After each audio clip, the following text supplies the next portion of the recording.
വിശന്നിട്ടാണ് ഈ കുടല് കത്തത്. Sugar down ആവണുണ്ട്. നീ കുറച്ച് വെള്ളം കിട്ടുമോ നോക്കി. കുറച്ച് പച്ചവെള്ളം കൊണ്ടുപോകാം. പച്ച വേണ്ട, വെറും വെള്ളം. പച്ചക്കറിയെ മാറ്റണം. ആശാനെ, അവരുടെ കയ്യിൽ ഭക്ഷണം ഉണ്ട്, നമുക്ക് ചോദിച്ചാലാ? എന്നോട് ചോദിക്കാണ്ട് അവിടെ പോയി ചോദിക്കടാ. അതെ, ആശ വിശപ്പിന്റെ ആളാന്ന് പാവം. എന്താ കഴിക്കാനുണ്ടാവുക? ഓ പിന്നെന്താ, നല്ല അസല് ബീഫ് ബിരിയാണി ഉണ്ട്. ബീഫാ?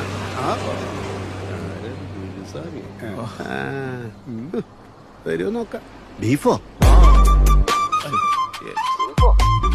ഉള്ളിട്ട് വെച്ചാ കുഴപ്പമില്ല കേട്ടോ. ഉള്ളിയിട്ടാ കുഴപ്പമില്ലല്ലേ? നാട്ടിലെ മിത്രങ്ങളൊന്നും അറിയരുത്. കേറ്റിക്കോ.